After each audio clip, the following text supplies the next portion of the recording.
I'm Kevin Davis, and this is the Catholic Family Podcast. And well, here we are again with a good friend of the show, Mr. Mario Dirksen of Novus Ordo Watch. Boy, I got to say that right. Say that right a couple times fast. You may get it wrong. But Mario's here to talk about a recent video put out by Kennedy Hall regarding several points about the SSPX, which we'll get into in a second. Mario, what's up? How are you doing? What are we talking about today?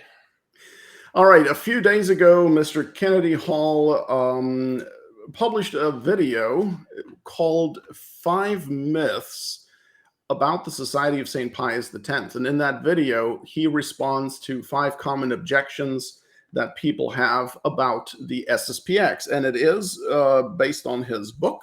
He just recently published this, SSPX, The Defense. And Kennedy Hall is doing this, as far as I know, is doing this on his own. This is not an SSPX publication. So he's basically an SSPX adherent, and he's defending them in this book. So I watched the video Kennedy Hall made, and as I was going through it, I thought that it really needed a reaction. It needed a balance from a Sedevacanist perspective.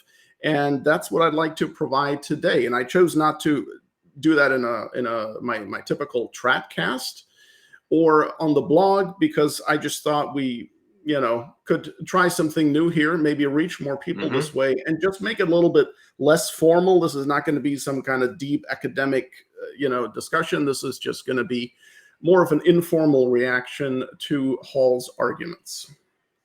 Well, it's interesting, too, because I know anyone who watches the show knows that I am typically a defender of Archbishop Lefebvre, and I think it's a very nuanced conversation, very complicated one, and I think that people tend to think, Sedevacantists, they all hate the Archbishop, and they think he's, the worst, or he's in hell, or whatever, and I think that that's also something that I would like to dispel, because speaking again purely for myself, that's not how I feel about it. So I'm ready to get into this and talk a little bit more of a little bit more of the nuance and say, okay, because I think some of these things, watching the video from Kennedy, I was just a bit confused through some of it. So I'm hoping that maybe you can help clarify exactly what he's trying to get at as well.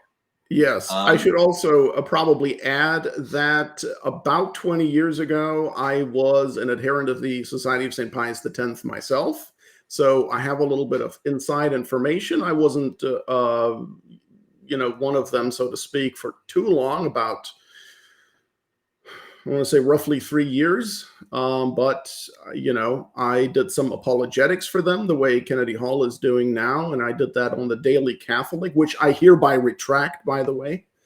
But yeah, I just, used to defend them and their position. So I'm pretty familiar with it. And, what converted me to Sedevacantism was realizing that what the Catholic Church actually taught and how things work in the church. And it was pretty clear to me after a short while of, looking into this and being confronted with magisterial evidence that it was just a slam dunk against the SSPX. At the same time, I also want to be clear, I have no personal animosity towards anyone, including Archbishop Lefebvre. I'm not his judge.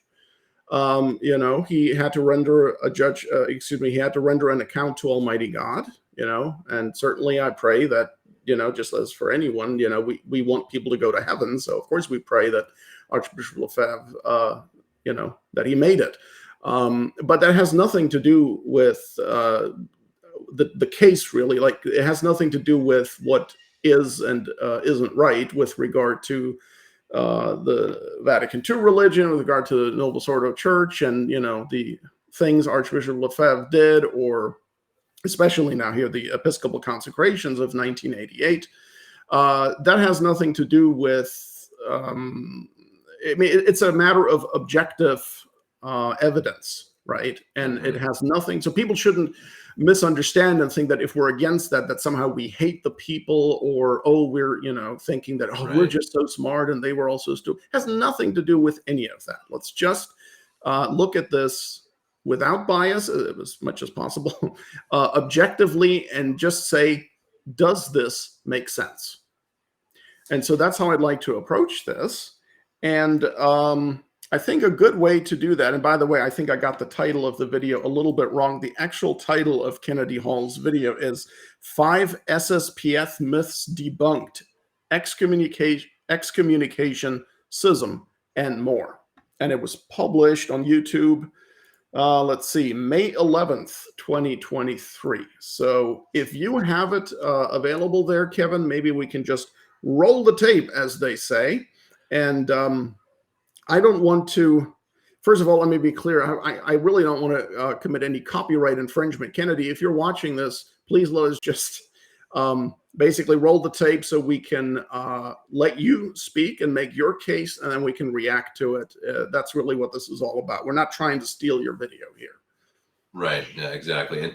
And apologies to anyone. This is the first time I've done this screen sharing. So if it goes a little haywire, you can blame me because, well, as everybody knows, I'm not a technical savant. So here we go. Let's give it a go. Mario, just tell me when you want me to pause or stop at any point. Okay. Yes, absolutely. Let's see how this goes. All right. There he is. Good day, ladies and gentlemen. 5 myths about the SSPX and Archbishop Marcel Lefebvre debunked. Myth number 1. Was Archbishop Marcel Lefebvre excommunicated from the Catholic Church? No, he wasn't. And if you want to know more about this, I recommend you pick up a copy of my book, SSPX The Defense, available on Amazon. I have a detailed account of this. In order to understand this first myth, we have to go back to the actual event itself. So in June of 1988, Archbishop Marcel Lefebvre and Bishop Castro Maier of Brazil, they consecrated 4 bishops for the SSPX. On July 1st, I think it was just a day later, Cardinal Gantin, who was the prefect for the Congregation for Bishops, published a decree stating that all the bishops involved in that event had incurred what's called a Latae Sententiae excommunication, according to Canons 1364 and 1382 of the Code of Canon Law. What this essentially means, a Latae Sententiae excommunication, is that you have excommunicated yourself by a particular act. It basically means that the penalty exists, and just by doing that thing, you actually incur the penalty. But hold on. The effects of the penalty don't actually apply unless that thing has been declared. So it's been stated that Archbishop Lefebvre and Castro Maier and the other bishops were declared excommunicated. And I should add here as well, I don't believe they ever were excommunicated validly. That's a whole other conversation for another video. Nonetheless, even by the letter of the law, we can prove very easily that even if we do think that they had committed some sort of crime, the actual process never took place that would have officially excommunicated them anyway. That's very important to make that distinction. Okay, maybe stop right here.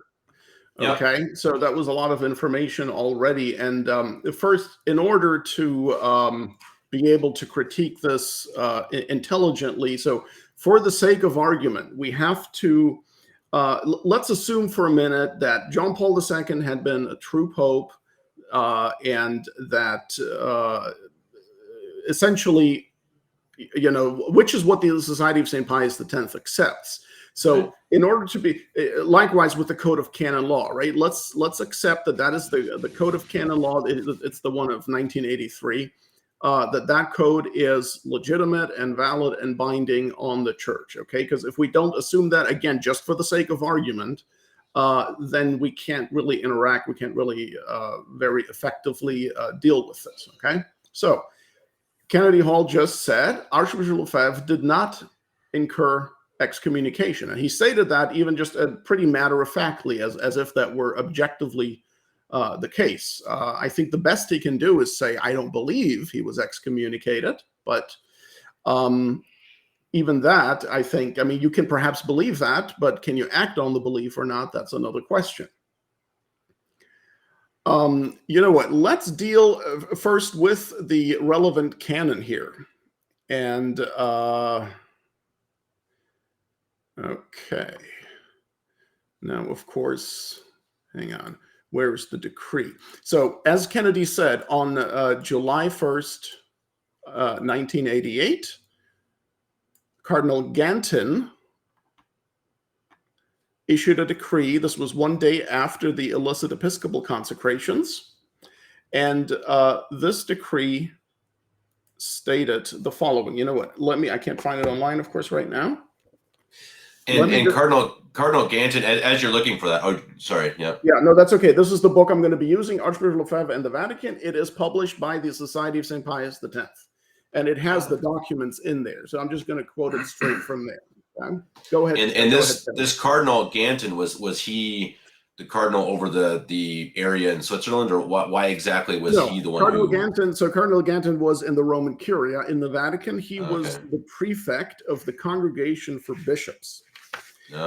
What had happened, and maybe we'll just back up a little bit here, is that I think it was June, okay, don't quote me exactly now. At some point, I'm pretty sure it was May or June of 1988, Archbishop Lefebvre announced that he was going to consecrate 4 bishops. And they are the 4 bishops that we all know. It's Bernard Fillet, as well as Richard Williamson, Bernard Tissier de Malloret, and Alfonso de Galarreta. Now, when that happened, after Archbishop Lefebvre announced this, Cardinal Gantin sent a canonical warning, meaning he basically told Archbishop Lefebvre, don't do it, don't go through with this episcopal consecration, because if you do, you will incur automatic excommunication, and so will the 4 bishops will be consecrated by you. That warning was ignored by Archbishop Lefebvre. He went ahead anyway.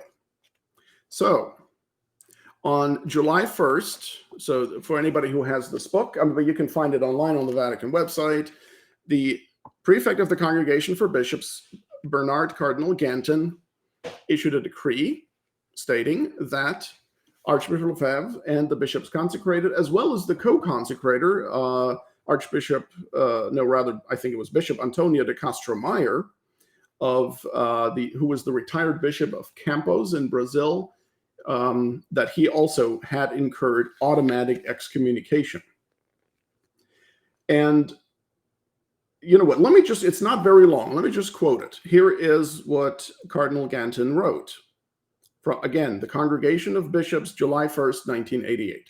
Monsignor Marcel Lefebvre, Archbishop, Bishop Emeritus of Toul, notwithstanding the formal canonical warning of June 17th last and the repeated appeals to desist from his intention, has performed a schismatical act by the episcopal consecration of 4 priests without pontifical mandate and contrary to the will of the Supreme Pontiff, and has therefore incurred the penalty envisaged by Canon 1364, paragraph 1, and Canon 1382 of the Code of Canon Law.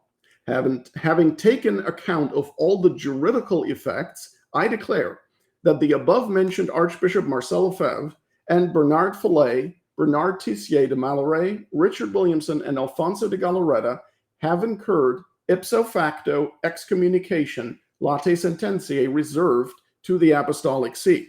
Moreover, I declare that Archbishop Antonio de Castro Meyer, Bishop Emeritus of Campos, since he took part directly in the liturgical celebration as co-consecrator and adhered publicly to the schismatical act, has incurred excommunication Latae Sententiae as envisaged by Canon 1364, paragraph 1. The priests and faithful are warned not to support the schism of Archbishop Lefebvre, otherwise they shall incur ipso facto the very grave penalty of excommunication. That is essentially the text, and so it's really rather clear. Now let me quote the canons he cites. First, Canon 1364, paragraph 1, 1983 Code of Canon Law. Without prejudice to the prescript of Canon 194, paragraph 1, number 2, an apostate from the faith, a heretic, or a schismatic incurs a Latae Sententiae excommunication. In addition, a cleric can be punished with the penalties in Canon 1336, paragraph 1, numbers 1, 2, and 3. And then the other canon he cites, 1382, and this is really the one that's the most relevant here regarding the episcopal consecration. A bishop who consecrates someone, a bishop without a pontifical mandate, that's basically the permission slip from the Pope, which is necessary before a Catholic bishop is allowed to consecrate another bishop, without a pontifical mandate, and the person who receives the consecration from him incur a Latae Sententiae excommunication reserved to the Apostolic See. Let me repeat that. A bishop who consecrates someone a bishop without a pontifical mandate, and the person who receives the consecration from him incur a Latae Sententiae excommunication reserved to the Apostolic See. So the question is really not terribly difficult. If Archbishop Lefebvre did that, then according to the law of the church, of the Novus Ordo Church, then that excommunication was incurred, right? I mean, I really don't see any wiggle room there. That's what I've wondered too. That's when I was first watching this, even just common sense, the act that Archbishop Lefebvre did, just without me knowing even the canon law or the teachings of the church, it just makes sense, right? It's just like, okay, well, and I knew the story that, of course, that Rome had said, no, you can't do this. If you do this, kind of an or else type of a thing. And then he did it. Then he did it. And now to act like nothing could have happened from that is a little strange, I think. Yeah, I mean, clearly the burden of proof, if anything, will be on those who say that, no, that's not what happened. So Archbishop Lefebvre consecrated bishops without pontifical mandate. The law of the church legislates that doing so incurs an automatic excommunication. Therefore, the excommunication was incurred. It's as simple as that. And that is also precisely what Cardinal Gantin said in his decree. He pointed out, he declared that this is the law of the church. Archbishop Lefebvre violated the law of the church. And of course, not only that, he was specifically warned that what would happen. Right. And so I really don't see where the problem is. Well, and I think for me, I mean, obviously, we've seen so much good come from what Archbishop Lefebvre did, and obviously, again, taking out whatever he may have done or not done in his in some ways, right, exactly. But I mean, at least from what he did with these bishops, we have a great line of priests. Many priests that I know here in Europe come from the SSPX; they're validly ordained, etc. So I think again, it's like we're not arguing that his act didn't end up being a good one for the faith, but again, it just doesn't.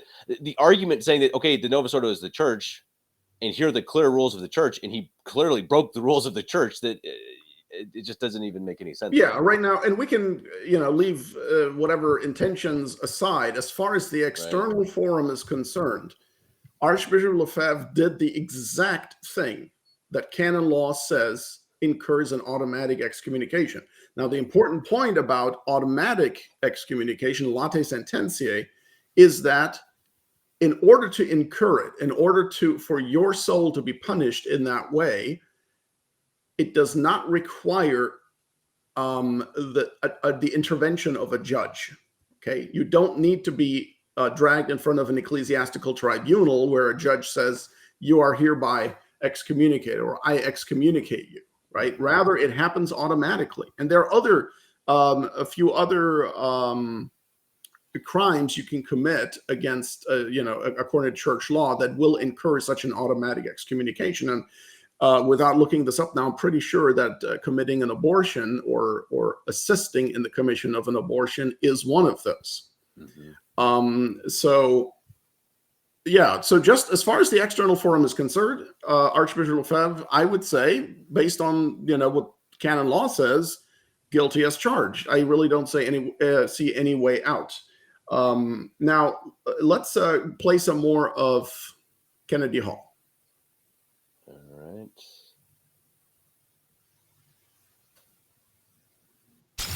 Oh, come on. We got an advertisement. It has to be. I'm afraid you're just going to have to let that play, or sure. Go ahead. You keep talking. Say something really good, Mario, and I'll. Yeah, no, it's crazy with these. Say, right? Oh, it's crazy with these things. It's like just because you pause it, they have to add on. No, that's okay. Let me also point out that obviously, folks, anyone throughout church. Well, maybe I should say about churches, but just look in general. Anyone who finds himself declared excommunicated or accused of having excommunicated himself, anyone will always say, well, in my case, that really isn't valid, right? that in my case, this doesn't apply. I had good reasons. I am, justified. I was justified. The excommunication is invalid. It's unjust. You're doing me wrong, and so on. I mean, what heretic, what schismatic, what disobedient cleric would not say that? It's exactly what Father Feeney said, right? Father Feeney didn't accept his excommunication. Right. Of course not. He was excommunicated Ferende Sententiae, not Latae Sententiae. He was actually excommunicated by Pope Pius XII.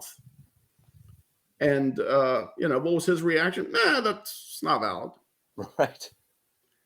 Crazy. I mean, who will say, oh, sorry, in my case, it was valid. Yeah. Now, of course, there are some people who actually do repent. So maybe I shouldn't say that. There are some people who do, after an excommunication, repent. But I mean, my point is, you can always say, in my case, it isn't valid. The point is, though, that you're not the judge, right? If you find yourself on the receiving end of an excommunication, you're the defense, so to speak. Right. And you can have your defense lawyer, but you're not the judge. You have to understand that you cannot judge your own case. Just like a priest can't absolve himself of his sins. He too must go to another priest. He must be judged by another. Even the Pope himself must go to another priest for confession. He can't just absolve himself. And so the same thing here. I think Kennedy Hall is thinking that as long as he can mount a good defense, then all is well and the case is settled. Well, no, at best, you have your defense, but if that's not what the judge agrees with, if the judge doesn't render that judgment, or if the judgment of the Holy See is different, you must abide by that judgment. It's end of story. And yes, it could conceivably be wrong. Yes, it could conceivably be unjust, but then you'll just have to suffer the injustice and offer it up to Christ. That's the Catholic position, because it has happened before in church history that someone was excommunicated unjustly. Right. And of course, then in the internal forum, I mean, if you're being punished for something you didn't do, then obviously, before God, that excommunication is null and void. But externally, you still have to observe the effects of the excommunication. Got it. Okay, I think I'm ready to go with Kennedy. All right, let's hear Kennedy Hall. It should be noted that an excommunication, even if it's Latae Sententiae, it's not declared by simply saying it. It isn't like, if you ever watch The Office, the show, and Michael Scott declares bankruptcy. He goes, I declare bankruptcy. He was told to declare bankruptcy. And he says that, and they say, you actually have to do something. It doesn't actually just mean you actually say it. So okay. Archbishop Lefebvre hold it real quick. Sure. Oh, I'm sorry. I guess every time I say that now, we're going to have a commercial. No, I think I fixed it. I think we'll be good. You did? Okay. Yeah. Oh, fantastic. Okay, great. So what I just want to say here is that, okay, yes, I guess I can agree that there's, Cardinal Gantin didn't, open his window and say, excommunication, if you want to use that analogy from that comedy there. But by the same token, I would remind Kennedy Hall that by him simply declaring that it wasn't incurred doesn't mean anything either. I mean, the best argument he can make, honestly, what he is saying, if I'm understanding him correctly, is that Cardinal Gantin issued a mere opinion in that decree. It's a decree from the Congregation of Bishops, that he simply issued an opinion, and that opinion happens to be wrong. Okay, well, that's maybe Kennedy Hall's opinion, but if it's going to be a matter of opinions only, well, one of these is from the Holy See and the other is not. Well, and it seems to me that this is a common issue with the SSPX and these types of groups that it comes into this, okay, who is going to interpret what their church says, right? And we see this with a lot of these, armchair theologians, I suppose, and I guess that's a little harsh, but people who, something comes out of Rome, and then these guys are saying, hey, is this something we need to listen to or not? It just seems, it seems clearly that can't be how the church should work. They tune into Taylor Marshall to find out what they should think about it. It's insane. Right. That is certainly not the Catholic position. Right.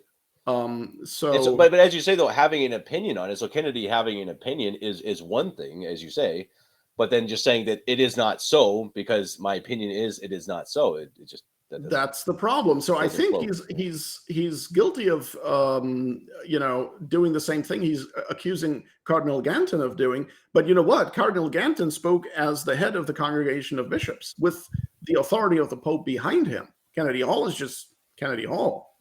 Right. So okay, maybe keep going with the video. Sure. Said to have been declared excommunicated. But here's the problem. There was a New Zealander, a Kiwi lawyer, who was very well known in the church. He was a very highly ranked canon lawyer. His prestige was very high in the church. He himself was very traditionalist, and he wrote something about the excommunication of Archbishop Marcel Lefebvre and the bishops that I'm going to read here at length because it's just the best explanation I could find, and I just simply couldn't do it myself. He said, "What about that excommunication? It is no less a fiction than the charge of schism." We'll get to schism in a second. "To begin with, there has never been a condemnatory sentence imposed on the presumed excommunicati. So far, only a declaratory statement has been issued stating that the men were excommunicated Latae Sententiae by reason of the violation of penal law, forbidding the consecration of bishops without papal mandate. A declaratory statement is no more than that, a statement making an assertion. It doesn't make that which is asserted true. Okay, if that which is Thank you. By the way, that's the person he's quoting there is Father Denzel Muley. That's Meuli, and he was from New Zealand. That's why he says Kiwi. That's Got it. That's the name for the New Zealanders. Okay, certainly it is true that a declaration that something has taken place doesn't make it so, right? You can make a declaration that's false, of course. Like I said earlier, by the same token, this is also true if you point out that something didn't take place. Well, if it did, it did, and if it didn't, it didn't. So, of course, the declaration doesn't make it so. But it is the judgment of the Holy See in the external forum that this is what happened. And from that judgment, there is no appeal, since you cannot overrule the judgment of the Apostolic See. Like, that is the highest court. That is the highest authority. And let me just remind you, when Pope Leo XIII declared the Anglican orders, right, the Anglican ordinations in the Anglican Church to be invalid. This was in 1896 in this bull Apostolic Corde. When Pope Leo XIII rendered that judgment, guess what? The Anglicans wrote something against that and, claimed to refute it or whatever. It didn't matter. The Holy See had rendered its judgment, and that was what Catholics needed to believe. And that is actually an infallible decision. Well, and I know it's the same thing happened with Martin Luther, that I know that the Pope excommunicated him, and directly after, Luther said, well, no, I excommunicate the Pope. Yeah. Like, well, of course, the one getting, as you said, the one getting excommunicated is not going to be like, oh, great, yeah, okay. Not well. Maybe they'll repent, of course, but yes, yeah, and there are some, like, for example, well, this wasn't an excommunication, but Father Antonio Rosmini, he had one of his books, put on the index, and his certain propositions in the book were condemned by the Holy See, and Father Rosmini, he submitted. So he was not pertinacious, he was not recalcitrant, he was not defiant, he wasn't trying to, contradict the magisterium of the church. And so when it was pointed out, when it was condemned, he submitted. So that's good. And that is the whole point of an excommunication to begin with. The excommunication is supposed to tell the delinquent, hey, what you just did here is so bad that by you doing that, you cannot be saved. And you're in mortal sin, and you've committed a grave crime against the right order in the church, against the law of the church. You must repent if you want to go to heaven. That's the point of the excommunication. And of course, that is not at all what we saw from the Society of St. Pius X, from Archbishop Lefebvre or Bishop de Castro-Meyer. No, they were very defiant, as was Leonard Feeney. And that's very tragic. But, and of course, like you said, with Martin Luther. But the point being that Kennedy Hall cannot simply overrule the judgment of the Holy See. Okay, it is a dogma of the Catholic faith that the judgment of the final judgment of the Holy See cannot be overruled. And at best, yeah, so Kennedy Hall, he's quoting a canon lawyer, okay, from New Zealand, and a prestigious canon, fine. But at best, all you can say is that you found one canon lawyer, or maybe a few, because I know there are others, but you found some canon lawyers who agree with your position. That's fine, but it's not the position of the Holy See. And that's what matters. I mean, do you think the Holy See doesn't have canon lawyers? Right. Right. So I think this is a lot, like, this really reveals that the Society of St. Pius X and there's a lot of these recognize and resist traditionalists don't understand. It doesn't matter what your opinion is. That is not what determines what you must go by, and it doesn't get you off the hook. So you can't play defense lawyer and judge and jury at the same time, right? It's essentially private interpretation is what it is. Now you're allowed to say, hey, you know what, I'm whatever. You could say, I'm not convinced. Like, I think this decree or whatever from the Holy See is not convincing or whatever, but you still have to obey it. Right. But I think that's something that seems to be forgotten in our times, that it is a monarchy, right? That this is not the Catholic Church. The Catholic Church is not a democracy. It is, and I think that probably, especially Americans, probably, I guess everybody, but I mean, there's just this idea that well, I don't like it, and these people don't like it, and 100 people don't like it. Thus, it must mean something. And when again, it's like, who cares? It's a monarchy. If the Pope says, that's what goes. And I think and you see a lot of Sede Vacantis fall into similar issues, that we don't really know what it's like to honor and respect and obey a Pope, because in a lifetime we haven't had it. But that doesn't mean that you just say, well, poo-poo on all that. You just can't do it. It doesn't work that way. That's right. And I think that this reveals very much a schismatic spirit, if not outright schism, to have this attitude of, we will not be told. That's exactly refusal of submission to the Roman pontiff is the definition of schism. Right. And that's exactly that. Like, the Society of St. Pius X will not submit to the Holy See unless they agree with what it says. It's insane. Right. I mean, if that's not schism, I don't know what is. Right.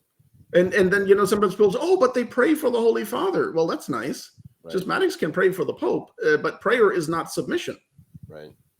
In this idea that, it hasn't been officially declared, and even Bergoglio says we're not schismatics. It's like, well, but listen to what you're saying. It's this round reasoning and this logic that I think in many ways it's a bit dishonest. Maybe not dishonest. Maybe it's just this, it's this cognitive dissonance of, like, I don't want to hear it. I don't want to say that there hasn't been a Pope since 1958, so I have to find some other solution.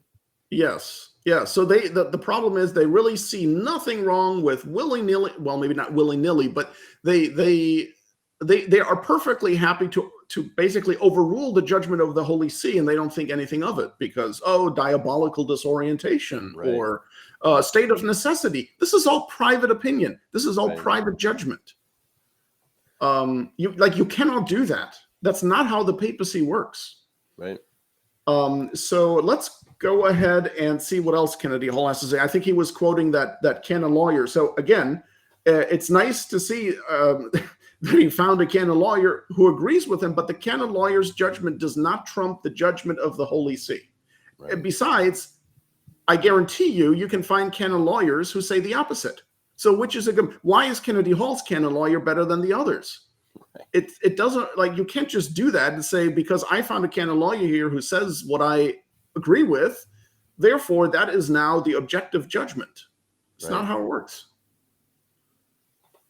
All right, here we go. Asserted is true. It is true not from the assertion, but from some other source of legal consequences. In itself, it has no more juridical weight than a similar statement made by the corner grocer. What Yes, he's but that saying works here both is, ways. if you declare something to be a legal reality, you have to show by the due process that it is, in fact, legally the case. This Okay, was well, never Cardinal done. Gantin did that. He showed the canon and pointed out that that's what Archbishop Lefebvre did. And so the result is that the canon applies. I mean, what else is there? And again, it's Latae Sententiae, right? So it is Yes, so it happens by itself, automatically. right? Exactly. So it's like what juridical process needs to happen when it is ipso facto, right? I mean, it doesn't. Again, the argument doesn't make sense. It's the whole point of a Latae Sententiae excommunication is that you don't need the intervention of a judge in order for it to take effect. Right. That is why it exists. And by the way, only the Catholic Church can do that, because only the Catholic Church has the ability to bind your conscience and bind you in the internal forum. So that's not something, for example, a secular state could do, right? There's no such thing as Latae Sententiae penalties in secular, like in civil law and in criminal law of a secular state. Impossible, right? I think we can just go ahead with more of Kennedy Hall. Sure. The SSPX. It is its provenance that determines its clout. If it comes from a court in session, lawfully seized of the subject matter and it's condemnatory, then it is a judicial sentence with consequences, one of which is the right of contestation, that is, the right of appeal. The subject declaratory statement was made by Cardinal Gantin, prefect for the Congregation for Bishops, and it is revealed in the text to be no more than an advertisement of the material elements of the matter. So what he's saying is, if you read Cardinal Gantin's letter from 1988, he basically just says, Archbishop Marcel Lefebvre did this, canon law says this, therefore you're excommunicated. That's not how it works. Precisely. That's not how the law works. That is how it works. That is exactly how it works. These pieces of information exist, therefore the penalty exists. Yeah, I mean, what else? How else is it going to work? By the way, we all know. I think what Kennedy Hall is getting at is that, there needs to be a trial now. I don't know where he gets that idea. I mean, honestly, if somebody, God forbid, commits an abortion, do we then have a trial or something? It's nonsense. But it sounds to me like it's seriously getting this entire process of how the church works. They're mixing it up with the democratic process, or your due process in the terms of law in a court. Maybe I'm wrong, but it just seems like that's kind of getting mixed up with the process that he imagines here. Yeah, I mean, there are, there are trial, ecclesiastical trials with judges and so forth, but I mean, here we're talking about, again, a Latae Sententiae excommunication, and honestly, let's not kid ourselves. If there had been a trial, a canonical trial with defense lawyer and prosecutor and ecclesiastical judge, if that judgment were to go against the SSPX, do you think they'd accept it? No. Of course not. Right. Great point. I mean, and that is just, you know what? Maybe, I don't know. Well, I was going to say maybe they would now. Certainly not back then. Now, I don't think so either. But you never know. Maybe they've been, they're really a mixed bag when it comes to their relationship with Bergoglio and stuff. And anyway, okay. But okay, a little more Kennedy Hall.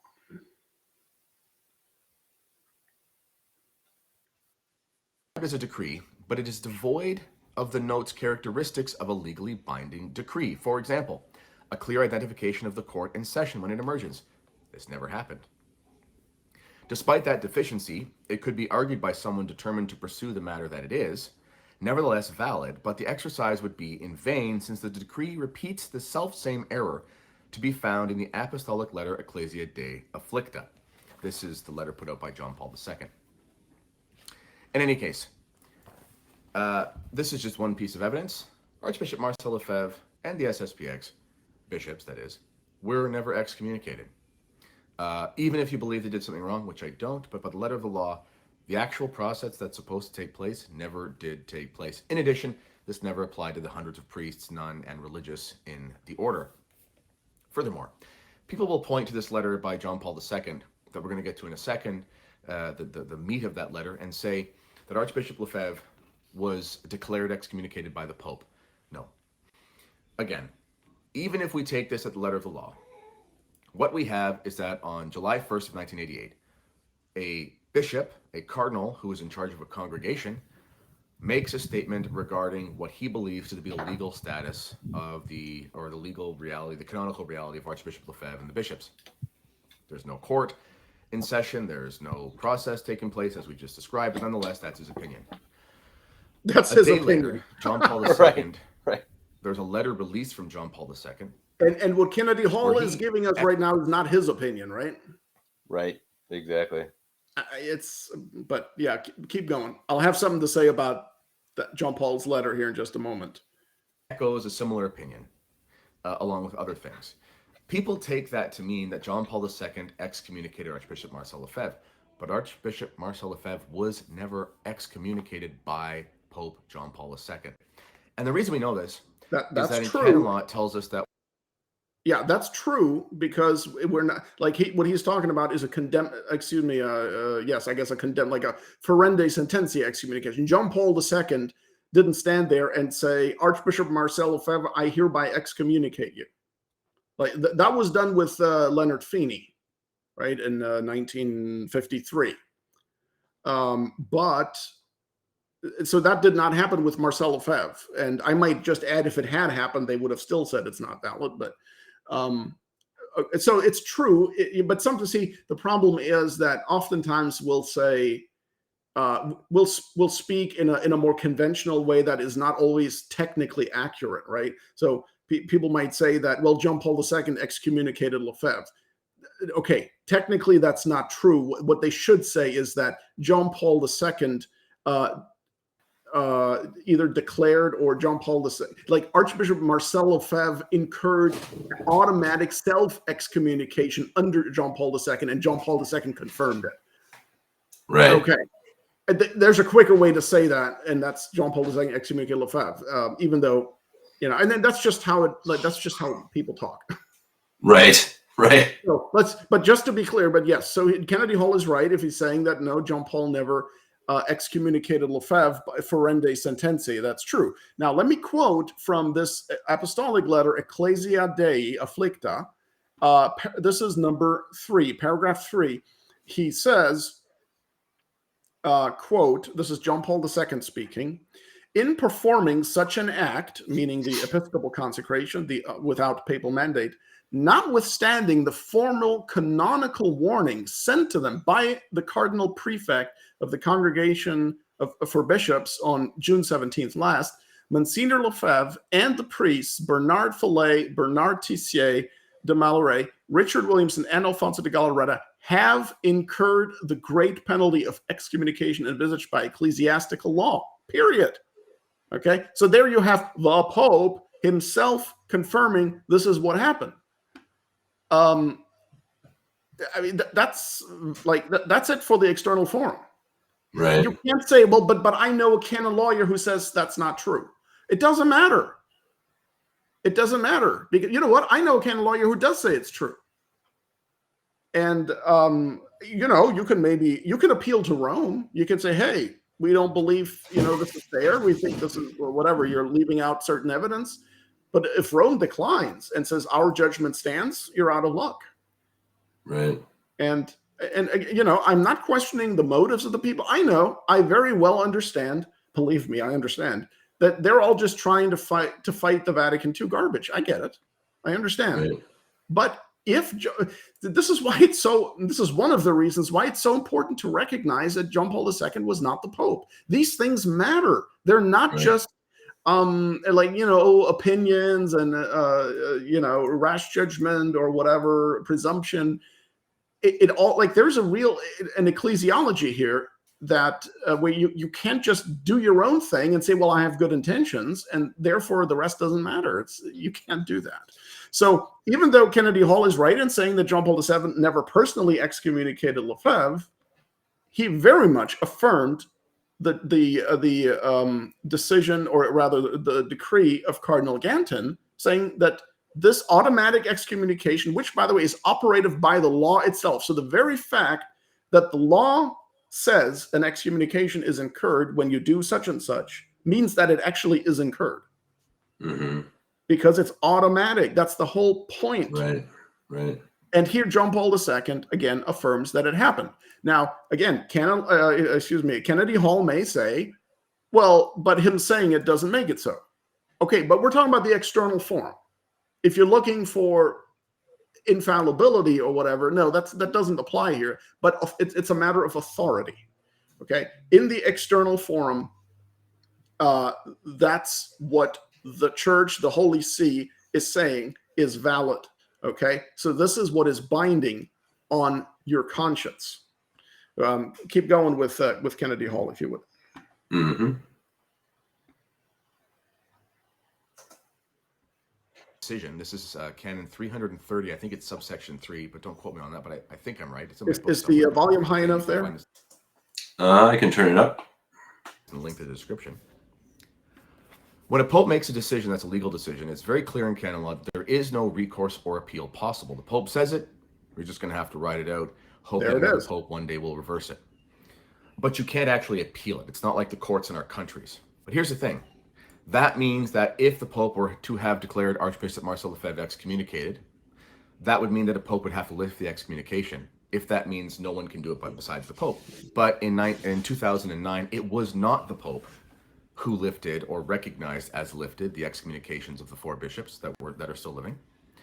It was in fact the cardinal, or I don't know if he's a cardinal, but the bishop who is in the same position as Cardinal Gantin in 2009 under Pope Benedict, who was in charge of the same congregation.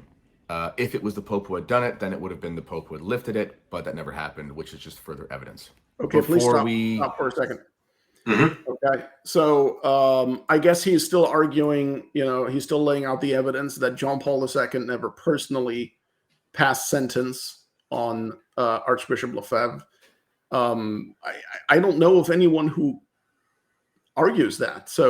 But the point is, so the excommunication that was automatically incurred in 1988, that excommunication is reserved to the Apostolic See. Means only the Holy See can lift, only the Pope can make that decision and remit the excommunication, right? Reverse it, so to speak. And so on January 21st, 2009, Cardinal Giovanni Battista Re, who is the successor to Cardinal Gantin in that office, he's now the prefect for the Congregation of Bishops. He writes, quote, "On the basis of the powers expressly granted to me by the Holy Father Benedict XVI, by virtue of the present decree, I remit the penalty of excommunication Latae Sententiae incurred by Bishops Bernard Fillet, Bernard Tissier de Malloret, Richard Williamson, and Alfonso de Galarreta, and declared by this congregation on July 1st, 1988. At the same time, I declare that as of today's date, the decree issued at that time no longer has juridical effect," unquote. Well, guess what? So that means it had juridical effect, right? Until that remission. And so, Kennedy Hall can say, well, I don't believe that. Okay, but that doesn't matter. Yes, it doesn't change anything. Right? You can, God forbid, but if some unbeliever were to say, I don't believe in the resurrection, okay, but that doesn't mean it didn't happen. So, right. So what about his argument that only the Pope can remit that issue? And it sounds like it wasn't the Pope, it wasn't Benedict, but it was Cardinal Ray. Well, no, he just said that the powers. So Benedict XVI delegated that to him.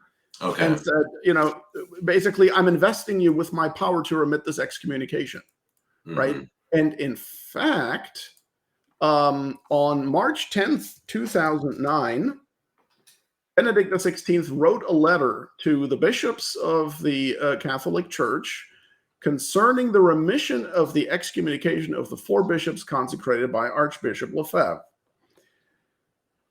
And he basically, because there had been some controversy about that, oh, why did he do that? A lot of these Novus Ordo liberals, of course, were totally scandalized by that. And then there was this issue with Bishop Williamson, and he had made some comments that caused controversy. And so there was that led Benedict XVI to write a letter to all of his bishops explaining his motivations and so forth.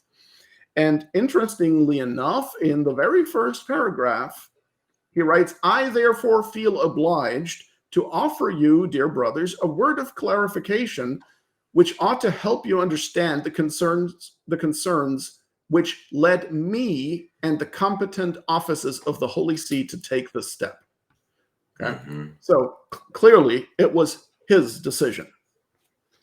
Okay, Right. so the excommunication was reserved to the Holy See. That is stated in canon law.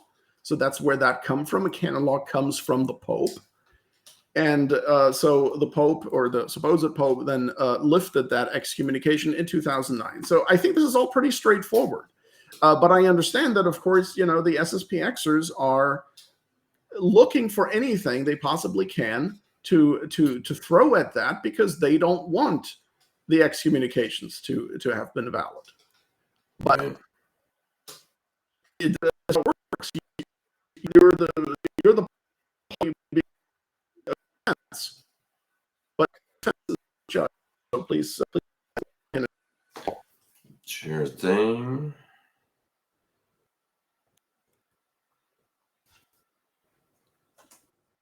Thank our sponsor. You can hear my dog. Aye. We don't need to hear your sponsor, Kennedy. No, I think that was just his. Oh, okay. So here comes. Okay, he's done about excommunication. Now he's running an ad for beard oil, which I think you and I don't need, right?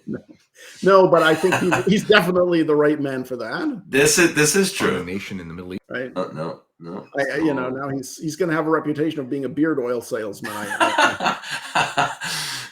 I guess that could be worse things. Yeah, right. Kennedy, we're just. Yeah. So, he has a fabulous beard. It's appealing from statements from the last few years of Pope. I'm just trying to find. I should have written this down before. No, that's okay. Please go. Okay, no. You know what? Go to 9 minutes and about 38 seconds, because he says something interesting there. From people besides just some YouTuber that say the same thing. So we have to remember that the alleged excommunications and schism took place in 1988. So if we can find a source real close to that says the SSPX is not in schism, this is pretty important. We can't. Some people will say, well, we're just appealing from statements from the last few years of Pope Francis, but the SSPX has been in schism the whole time. That's not true. And we know this because here's a very interesting statement. This was from the President Emeritus of the Pontifical Council for Promoting Christian Unity, Edward Cardinal Cassidy. In an official letter, it was, and it's cited in my book here, the actual citation for the letter and the protocol that it followed. He said, "I would point out at once that the Directory of Ecumenism is not concerned with the Society of St. Pius X. The situation of the members of this society, and the only people who are members are the priests and bishops, is an eternal matter of the Catholic Church. The society is not another church or ecclesial community in the meaning used in the directory." So if this is true, this means that in 1994, 15 years before the alleged excommunications of the bishops were lifted, this means that to say the SSPX were in schism is to say that there would have to have been a schism within the Catholic Church. Okay, put that in perspective for a second. All right, so notice that what he's doing is he's quoting Cardinal Cassidy, who at the time was basically the chief ecumenist in the Vatican, right? The cardinal prefect of the Pontifical Council for Promoting Christian Unity. And he's saying, so Cassidy was asked, well, how come your congregation or whatever, your council doesn't deal with the Society of St. Pius X, right? If we're going to be ecumenical, why aren't they included? Why do you only talk to the Lutherans and so on? And he says, well, because that's an internal matter of the Catholic Church. Like, we have nothing to do with that, right? In other words, they're in a different position as are, Protestants. Okay, fine. That is somewhat puzzling, considering that John Paul II said that it was a schism and so forth. But I mean, don't expect a whole lot of consistency from the Novus Ordo Vatican, is what I would say. I mean, Vatican II ecclesiology is a gigantic mess.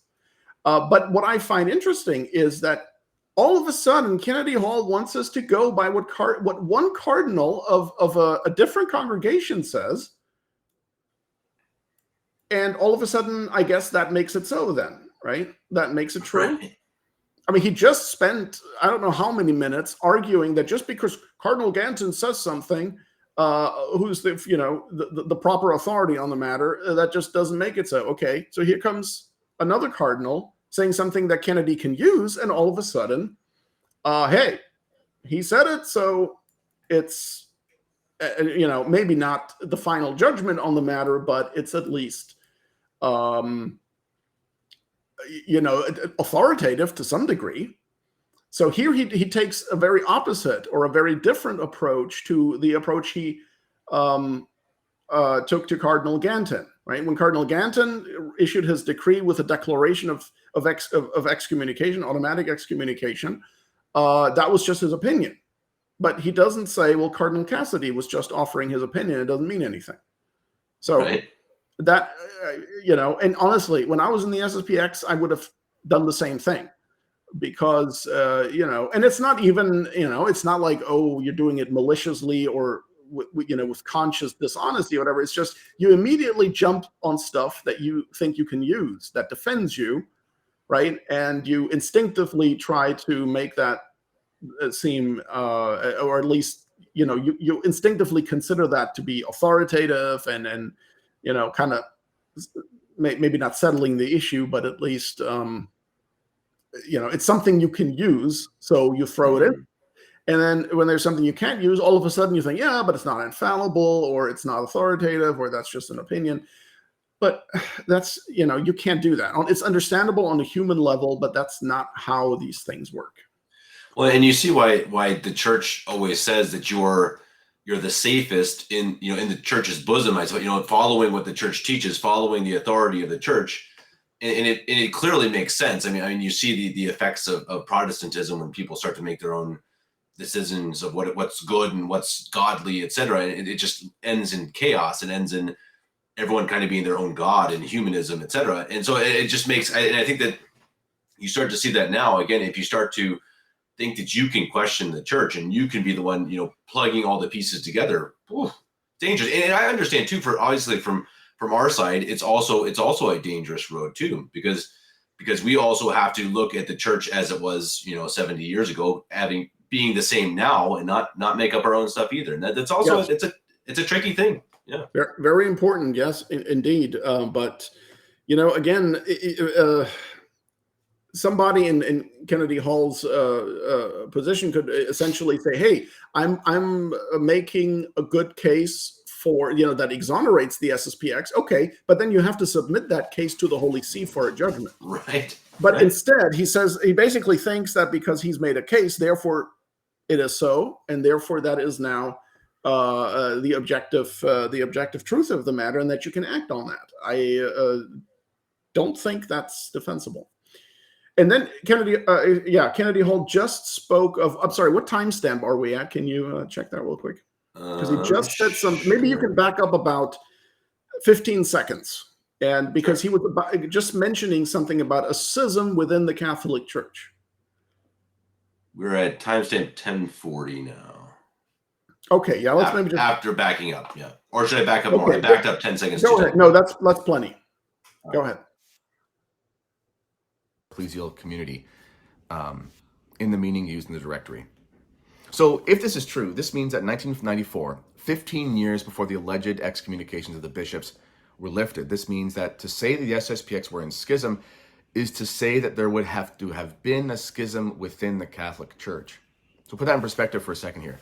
If the SSPX was ever in schism, it would have had to have been done by 1994, and we don't have any evidence that there was ever any declaratory statement on this other than it was just an assumed fact, which means it must have just been the case. False. I'm sorry. So stop for a second. Sure. John Paul II said it in Ecclesia Dei. Okay, he said that the disobedience shown by Archbishop Lefebvre, and I'm not quoting, I'm just paraphrasing, that this disobedience constitutes a schismatic act. Okay, and he says, and this is a quote, "Everyone should be aware that formal adherence to the schism is a grave offense against God and carries the penalty of excommunication decreed by the Church's law." Now, this is important. Now, you might say, "Well, wait a minute. If they're already excommunicated by the episcopal consecrations, why are we bringing up an additional excommunication?" Well, you have to understand that he's talking about formal adherence to the schism, and that is something that can be committed by laity. Okay, so now we're branching out. We're not just talking about the 6 individuals involved in the conferring of the sacrament of episcopal consecration on June 30th, 1988.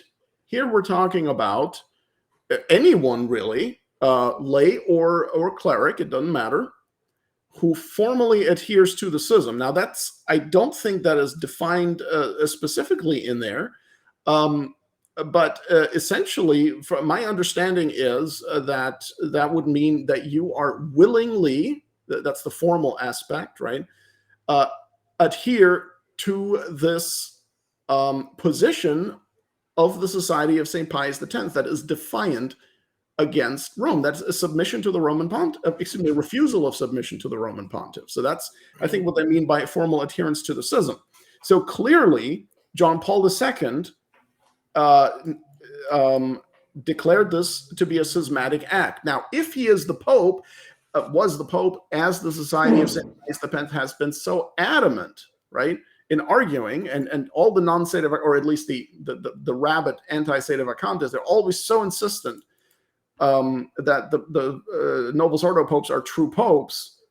Well, then if he is the Pope, then that is law. Like that is, in the external forum, it is so.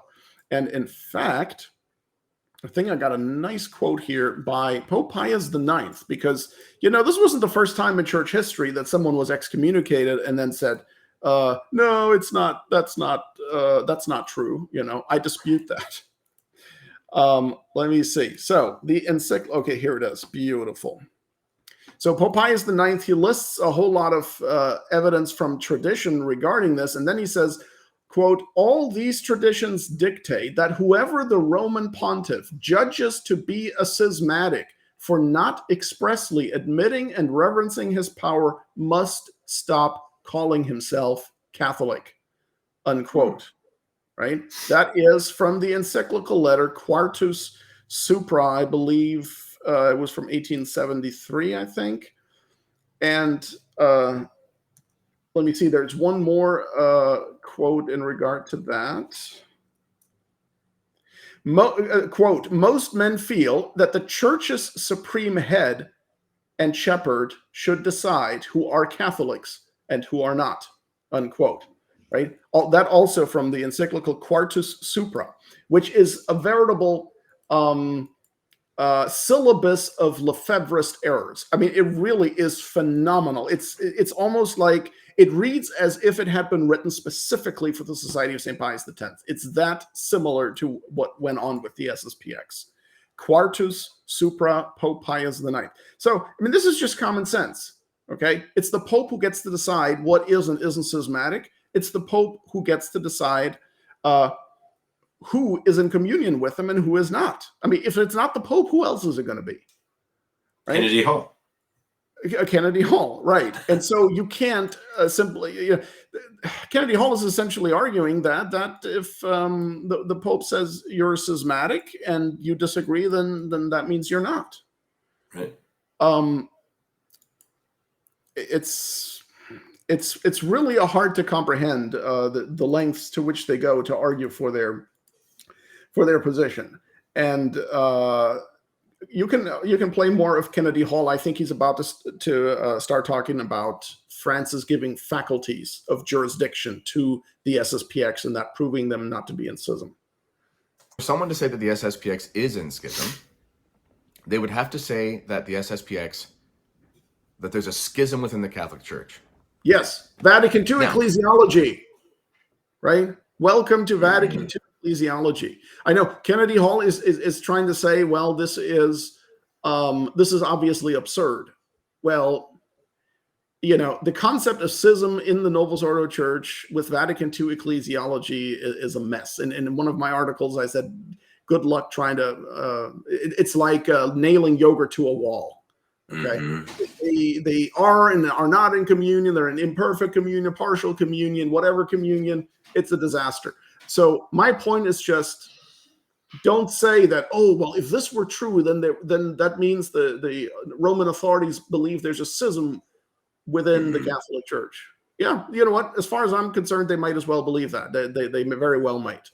I mean, these people now believe that God wills false religions. Why wouldn't they think that schism, the Catholic Church, can be schismatic at the same time? In fact, didn't Bishop Schneider or one of these, I think it was Athanasius Schneider, who, oh, don't quote me on that now. Well, wait a minute. There was something about Pope being in schism with himself. But okay, let me I take it back. I can't verify this right now if it was Schneider or not. So I'm not saying it was Schneider. I take it back. Somebody talked about that, and just to I'm just bringing this up to show that all sorts of absurdities result if you think that Francis is the Pope, right? Or if any of these Vatican II popes were true popes, you run into complete absurdity. And I know. Sorry. I just got to mention real quickly that there was a crazy. You were commenting something about this, you know, this issue I think a couple days ago on Twitter, and it was about, and then you had these this argument with the SSPX and Schism, and then Sede Vacantis are in Schism, and then like directly beneath that on my Twitter feed was the fact that the Coptic, I think it's the Coptic actual schismatics were saying Mass in St. Peter's. So it's like you see again. You can't argue logically when you're saying that Bergoglio is Pope in Vatican II. You can't, because it doesn't make any sense. So you're saying, so the argument is, okay, the SSPX isn't in schism. It's like, well, the actual literal schismatics just said Mass in St. Peter's. So thank you. In St. John Lateran, yes. Oh, say it. Sorry. Yeah. Might as well be said. Actually, St. John Lateran is worse than St. Peter's. Because although St. Peter's is the basilica that is in the Vatican and that we associate with the Pope, it is just a basilica. It is not the cathedral of the Pope. St. John Lateran is his actual cathedral where his episcopal chair is. Wow. So, yeah. Okay, keep going.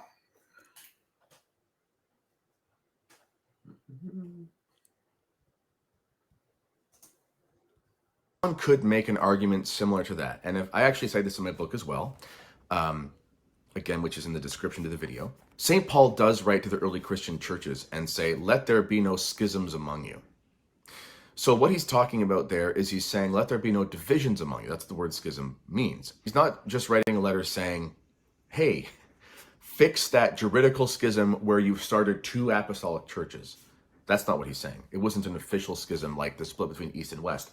Right. What he's saying is don't let there be divisions amongst you. Now, if somebody wants to argue that regarding the situation of the SSPX, there is some sort of division, I agree. There is a division.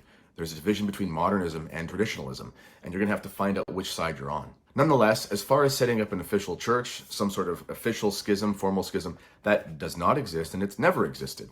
And again, which I cite in my book, Father Z, who did work for the Ecclesia Commission, he makes it very clear a couple things. One, the fact that Pope Francis has recognized the SSPX has faculties means that not only are the priests and bishops of the SSPX not in schism, they can't even be under any penalties. Meaning, you cannot give priests who are suspended or under penalties any faculties. So the fact that notice that Father Z, he means John Zulstorf, he's not, why isn't he dismissing what he said as just an opinion? Because it works for him. It's a good argument for him, right? So it's a double standard. If Zulstorf had said the opposite, he would have said that's just Zulstorf's opinion. I mean, I'm sorry, but that's not how we're going to resolve this, or how we're going to get any clarity about what is actually true in these things, right? And so, okay, so he's making there. Let's take the Reverend Zulstorf's argument that Francis couldn't be giving faculties to schismatics, therefore the SSPX can't be in schism because Francis gave them faculties. I would say be careful. Don't say that Francis couldn't do something because of Catholic doctrine. Don't do it. Right. Okay.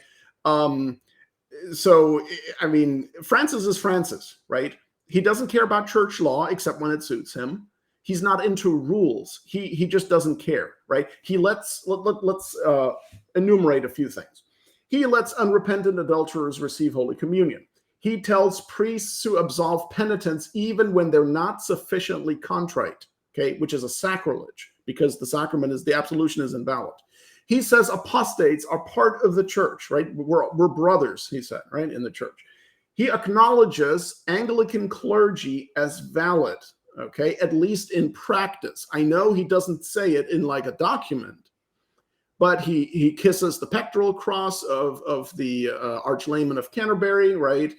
Tony Palmer was an Anglican bishop, and Francis ordered him buried as a Catholic bishop. It's insane, okay? That man was a layman. Then Francis says that the Eastern Orthodox bishops are pastors, true pastors of the flock, the holy flock of God. Okay? He allows the heretical and schismatic Patriarch Tawadros II to use the cathedral as St. John Lateran, as we were just saying, for a public mass. Don't say, oh, well, Francis couldn't do that, so therefore, it can't be. Oh, Francis could very well give faculties to schismatics. He's basically, with all this ecumenism, he's basically acknowledging that they have faculties because he thinks they're all in the mystical body, that they're all, they're all receiving grace and forgiveness and so on. So, and by the way, I would also point out that the Holy Catholic Church does give faculties jurisdiction in the internal forum very much also to schismatics in danger of death, okay? Only in danger of death. But that shows that it's not intrinsically impossible to do that. So I think the argument from this Father Zulstorf, which is being repeated by Kennedy Hall, the argument that, there can't be in schism because Francis couldn't give him faculties, I don't think that argument is going to work. Mm-hmm. All right, so I said a lot. You can keep going. And I know he's about to go into part 3, which we can skip. Okay. Altogether, but go ahead. 2015, Pope Francis puts out a letter saying the SSPX has jurisdiction to hear confessions, means that not only must they be in the church, but they must be in the church and without any penalties. Yeah, As Father okay, Z so I also just threw that out of the water. Said, even if someone were to have committed a schismatic act, that does not mean the person's entered into schism and that person has created a schism. So all of this information means that even if you believe Archbishop Lefebvre was wrong, which I don't believe, I don't know, but even if you did, you cannot say he created a schism. There is no schism to be found, and that's as clear as early as 1994, fishing to. Right. Sorry, the Society of St. Pius. That I know I'm going to get slaughtered for saying this by some people.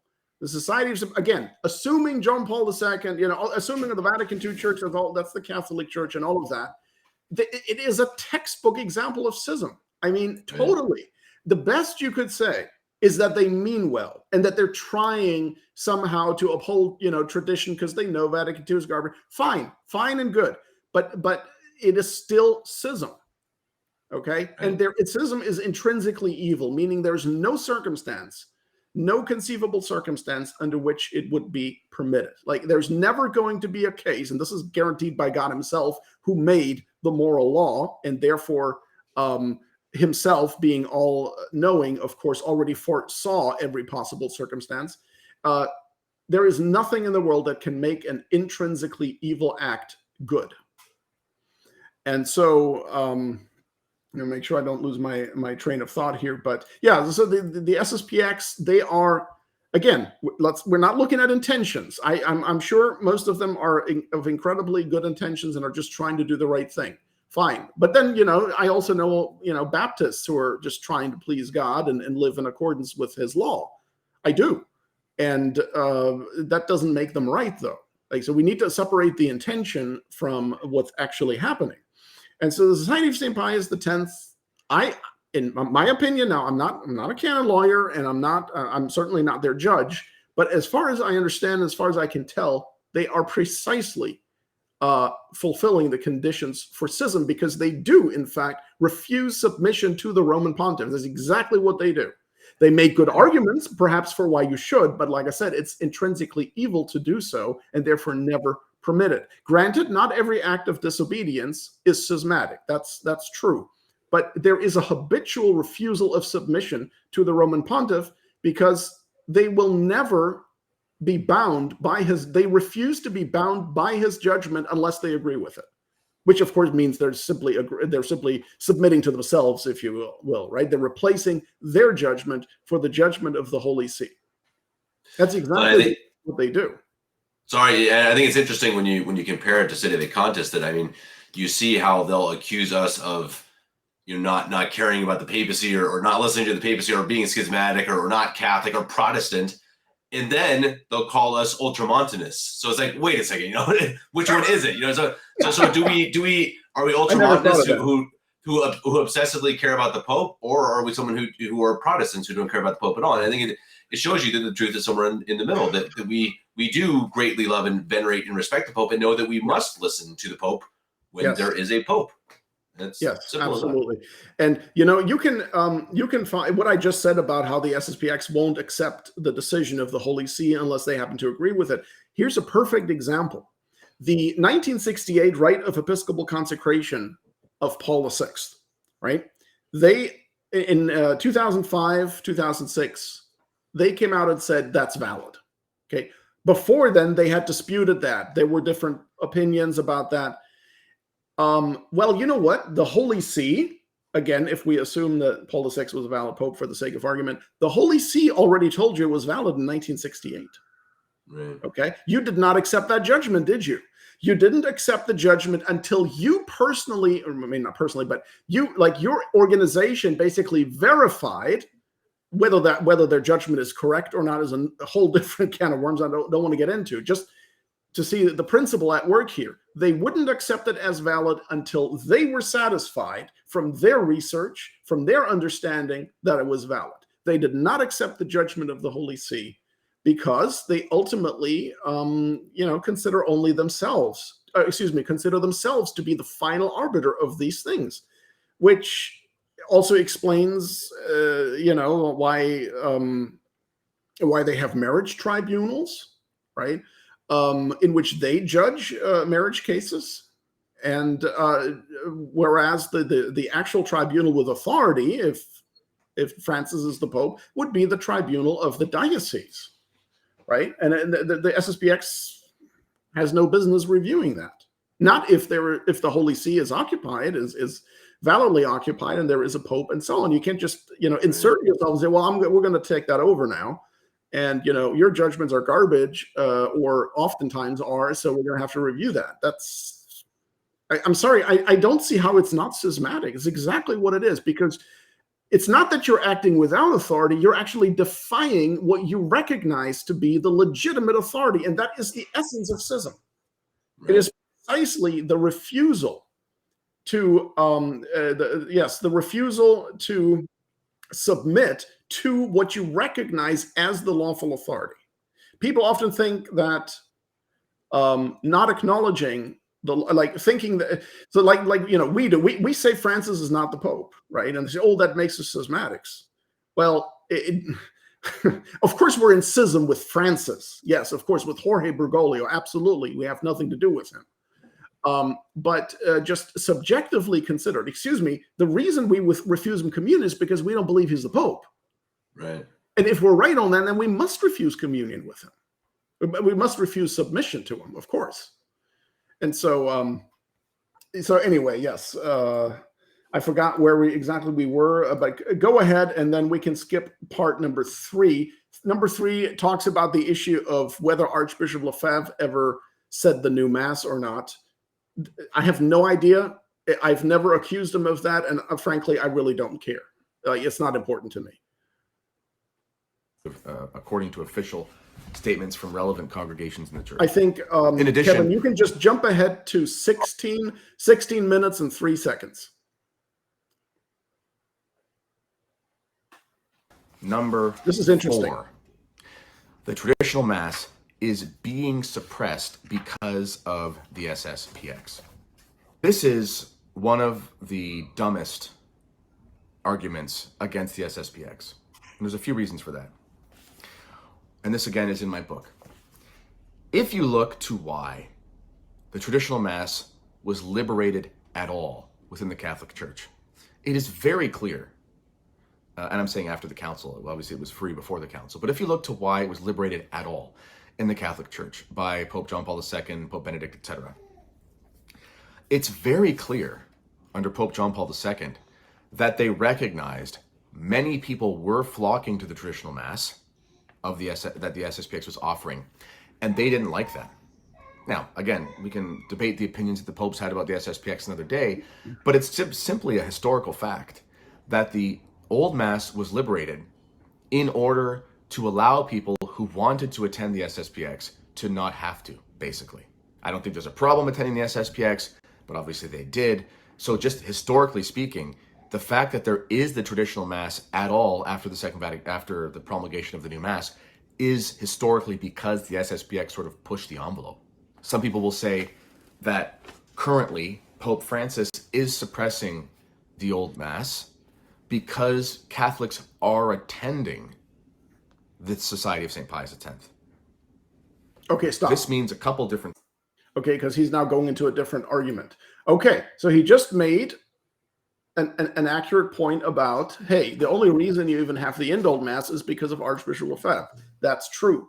However, the charge that the Francis is now cracking down on the traditional Mass because of the X, I would argue, is likewise true. Maybe not because of the SSPX per se, but because of the recognize and resist movement.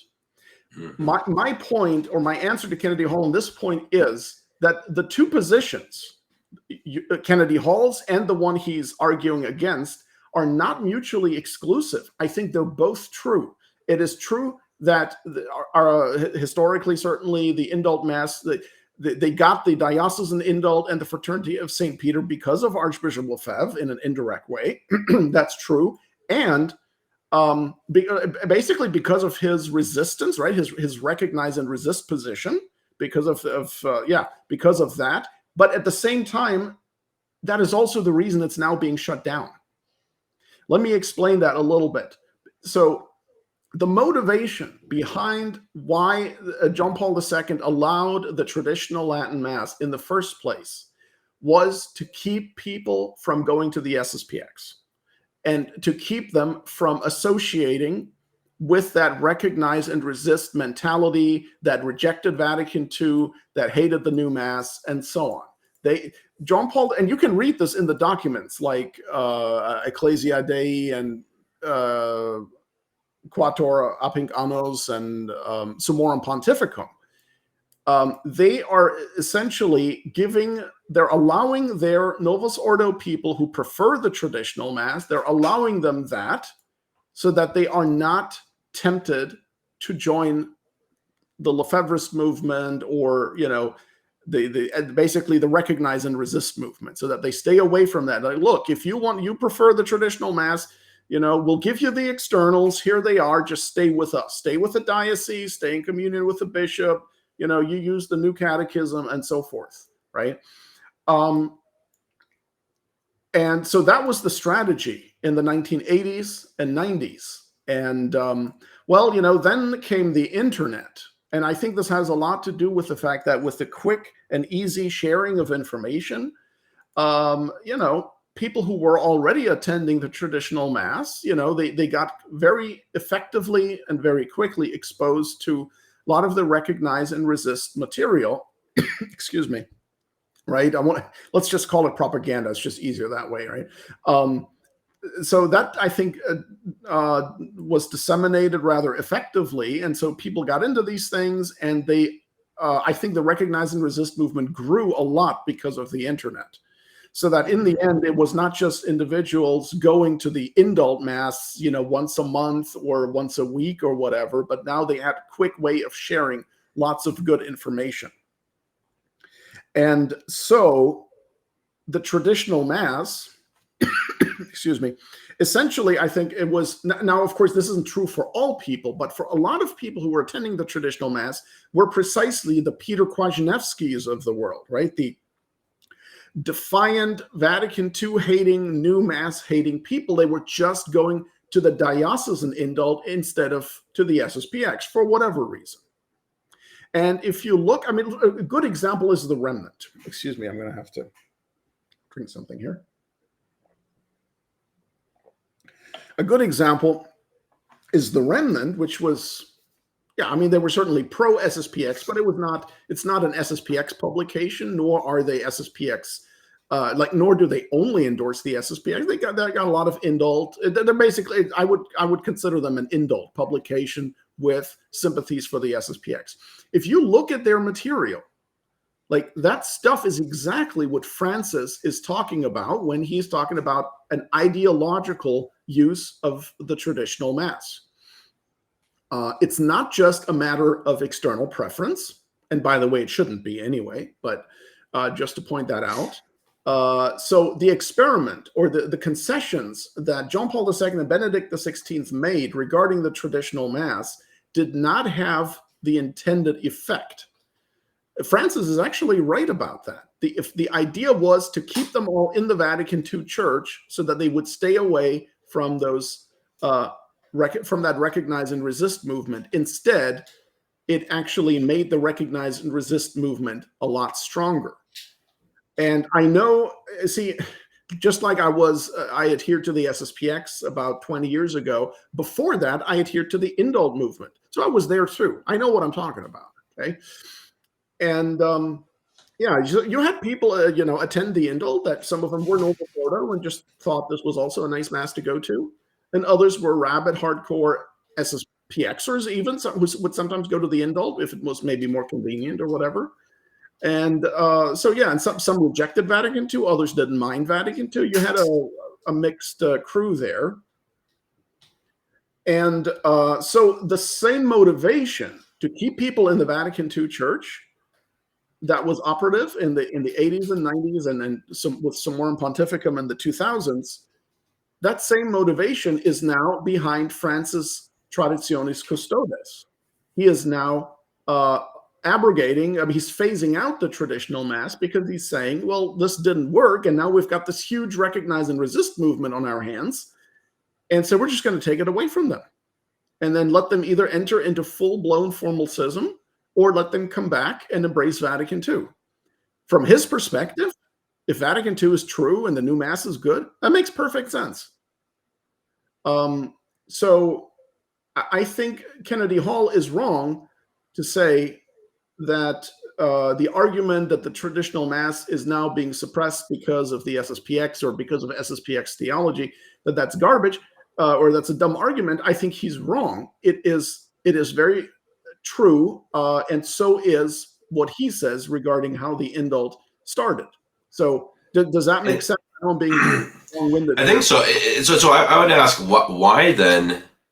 Why does he continue to squash Francis? That is, he's really putting down all of these different indults in their, different churches and different groups even. And it doesn't seem like he's even attempted to do anything against SSPX. And it seems like he's even kind of brought them closer to him. Absolutely. In many ways. So what's the case? Why is it that why is he quashing the indult and kind of bringing in the SSPX?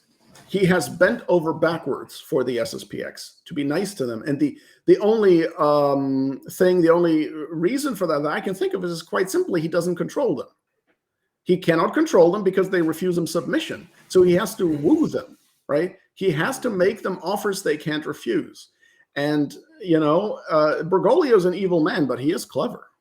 And he's a tactician. He's a strategist. He knows how to move pieces on the chessboard. And with these things, no doubt you have to be patient. And I think he's being patient with how he's approaching this. And he knows that if nothing changes, the SSPX is going to once again have to consecrate bishops, and he knows that, and he knows it will once again be an automatic excommunication. So even if he does absolutely nothing, they're going to ruin themselves. Mm.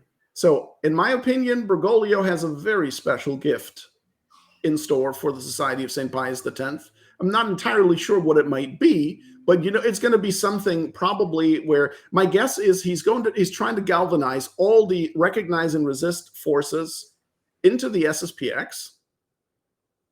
And then all he needs to do then is get control over the SSPX, and he's got them all. Right? However, he might do that, either by them being in full communion with him, and then he gets to call the shots, or if they continue to refuse him communion, he can excommunicate him or declare him schismatic, and they're all gone. So I think Francis is being clever. He's playing the long game here. And that I think is a possibility. I don't know if that's true, but I think that would explain at least why he is so nice to the SSPX. And for the life of me, I cannot understand how the SSPX doesn't see through them, or maybe they do. I mean, I'm not really in touch with them, but they certainly were happy about the faculties they received, even though they didn't need them. They said they didn't need them, I should say. And they've been very conciliatory towards Rome. Right. At least. Well, and again, this is when all the time Bergoglio constantly is saying that they're the problem. The rigid traditionalists. I mean, clearly he's at least partly talking about them. I mean, that's really obvious. And if that's the case, again, why is it that they're just kind of like more and more stepping to him with open arms rather than saying, well, wait a second, we better be a little careful here. They really are kind of very conciliatory, right? Yeah. And it is bizarre. Normally you would think they should be screaming at the top of their lungs, and instead they're kind of just like, we'll do it, we'll continue doing our own thing and whatever. It is troubling, because the situation, I mean, if the situation was bad in 1988, which Lefebvre thought, justified him consecrating bishops against John Paul's permission, well, the situation today is so much worse. And yet you don't hear that much from the SSPX. I mean, sure, they have some articles that are critical of various things, and Father Pagliarani, the Superior General, just gave an interview in which he really demolished the theology underlying the synod on synodality, and showed how that's modernism. But you just kind of wonder, like, okay, so if they see all these things, like, what are you doing being part of that? Right. And if they then say, well, we're not part of it, and say, see, there you go. That is refusal of submission to the Roman pontiff. Right. But it's an odd situation. They always kind of, they are and aren't part of it, and it's their ecclesiology is just as bad as Vatican II ecclesiology. Well, maybe I shouldn't. Well, yeah. I mean, it's not Catholic ecclesiology. That's the problem. Right. And and I think it's a horribly sad thing, because I mean, I was very shortly with we attended SSPX as well, but I think it's got to be so confusing to think you have a pope, and to think the pope is a joke, or a clown, or someone that you should not even just like laugh at, but someone you should absolutely in no case listen to. And I mean, when you really think about how tragic that is, I mean, I wish they would see it that way. And I think, again, they see us and say, well, you just don't think there's a pope, and because you don't, all these different arguments that they have. But I think theirs is a very sad position, because they say there is a pope, and he's leading souls to hell. Exactly. You don't have to listen to him. When Catholic dogma is that because of the Pope, the gates of hell shall not prevail. Right. It is the Pope who is what prevents the gates of hell from prevailing. It's not tradition. It's that too, of course, but tradition itself can't do anything. It's the person of the Pope, right? First of all, it's the office of the papacy, and then the person of the Pope who fills that office that constitutes that living magisterium. And I know they don't like the term, but it is a true term from from Catholic theology. I've seen Pius X used it, as far as I remember. And yeah, that's the purpose of the Pope, right? The Pope makes sure, and this is by divine institution. And yes, the Pope makes sure that essentially the church is one. He makes sure that the church is Catholic, apostolic, and so forth. And they have the absurd scenario where they have a Pope, but the Pope doesn't do those things. Right. So it's just very, very problematic, much more problematic than our position, where we're just saying, well, we don't have a Pope, we don't know of one, and sorry, but we didn't create the situation. We're not exactly sure, what to do here or what's going on, but we're at least not gonna falsify this the description of the situation. I mean, it is what it is, and you got to trust in God. You got to believe in all the dogmas. You've got to believe in the Holy Catholic faith. You've got to adhere to those things, and certainly do study and see. There's some explanations that people have come up with, but some are good, some are not so good, and fundamentally, though, certainly we laity, we don't have to have all the answers to these questions. But it's better to have no answer than to have an answer that is definitely wrong. And it's not fun to sit here and say, I don't have all the answers. This is difficult or whatever. But, the apostles on Holy Saturday didn't have all the answers either. That didn't mean there weren't any, right? Right. So I find this of the utmost importance because mystery is possible, but contradiction is not, right? And so it's much better to say, I don't know to something than to offer an answer that is contrary to Catholic dogma, to the Catholic faith, right? So that's my 2 cents on that. Do we want to? Okay, so let me just wrap up my response here to this fourth segment. I would put it this way: yes, both are true. That the traditional Latin Mass was liberated because of the SSPX or SSPX theology, that kind of resistance position, and it is likewise true that the traditional Latin Mass is now being suppressed again because of that same theology. Yeah, it makes sense. I mean, Right. I think that it's what do you do? Mario, I feel so bad for these guys. I mean, seriously, I do. I wish they would just. I don't know. I wish I could sit down with them and just say, hey, let's think, let's do this together. Let's think of an actual solution, because I think, again, it is, as we see with Kennedy Hall, and he seems like a perfectly nice guy. You can hear a bunch of little kids in the background. So I mean, it's not niceness, and I'm sure, as you said, it's not that he's looking for error. He's not trying to be wrong. Sure, but of course again, not.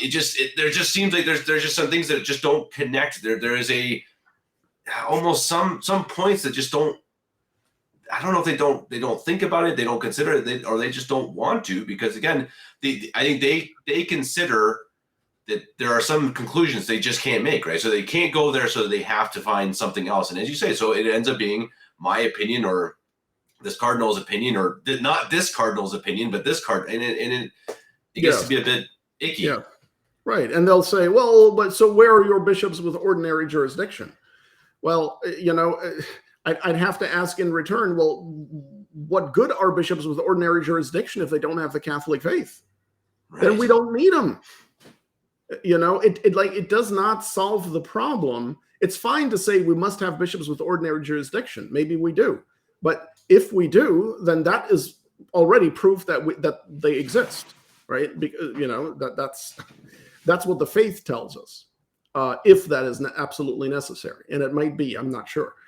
But the solution cannot be to point to Novus Ordo bishops and then say, well, but we have to resist them here and we can't trust them on that. And then so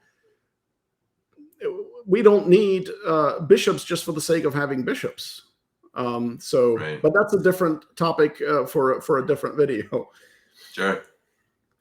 Yeah. Good. So do you want to continue on, or was that wrapping up with his? No, go ahead. Go ahead. I think there's still a little bit left. Sure. All right.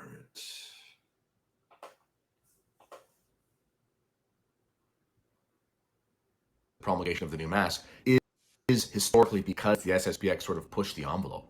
Some people will say that currently Pope Francis is suppressing the old Mass because Catholics are attending the Society of St. Pius X. This means a couple different things. On the one hand, I don't think established. I realize he's responding to an argument here. That's not an argument I would make, that Francis is suppressing the traditional Mass because people are attending the SSPX. No, I think the problem is people are attending the indult, but with an SSPX mindset. Right. Yeah, at least that's my spontaneous reaction to that. Go ahead. The SSPX are not in schism and never have been. That means that Catholics who attend the SSPX are attending Masses offered by Catholic priests in the Catholic Church, which would mean that if Pope Francis was actually suppressing the old Mass because Catholics were attending the SSPX, that would mean that Pope Francis is suppressing the Mass because Catholics are attending a Catholic Mass. That's absolutely insane. That would prove Pope Francis to be some sort of evil maniacal dictator, which ironically would justify the positions of the SSPX that there's a grave crisis in the church because the Pope is literally canceling the liturgy because Catholics are attending it, offered by Catholic priests. That's insane. Now, if the SSPX is not in the church, which I believe they are, but let's just say they're not, that would mean that the SSPX are in schism. So if Pope Francis was suppressing the old Mass because Catholics were going to a schismatic church, that would be like Pope Francis suppressing the Byzantines because some Catholics decided to go to the Eastern Orthodox. Again, that would be insane. Why would he punish Catholics who remain in the church because of Catholics who leave the church? Again, this would prove Pope Francis to be some... I'm not sure. I mean, I don't know.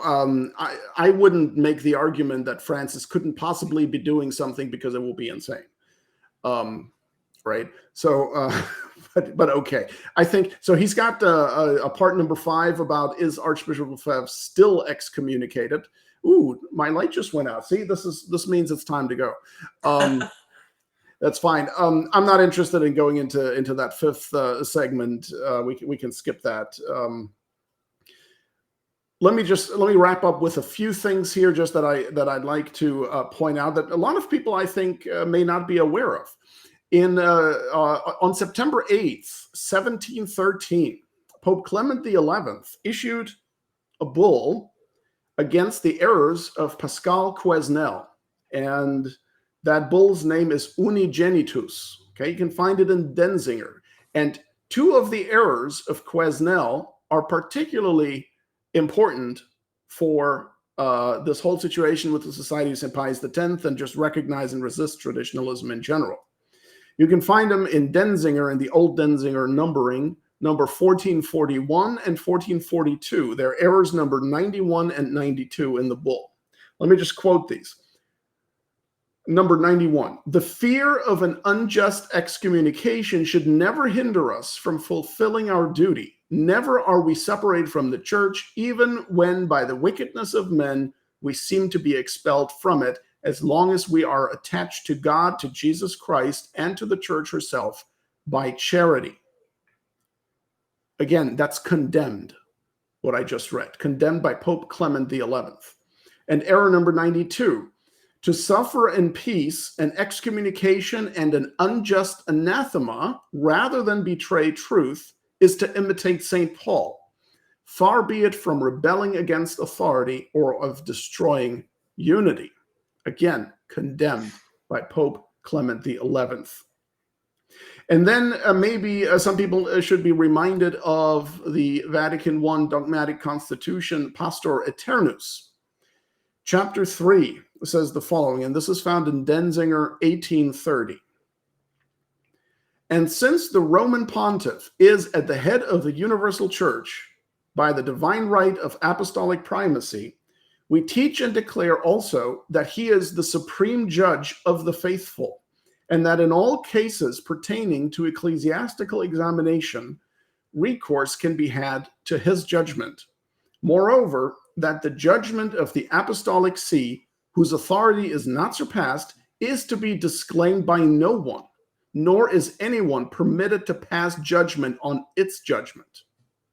Therefore, they stray from the straight path of truth who affirm that it is permitted to appeal from the judgments of the Roman pontiff to an ecumenical council as to an authority higher than the Roman pontiff.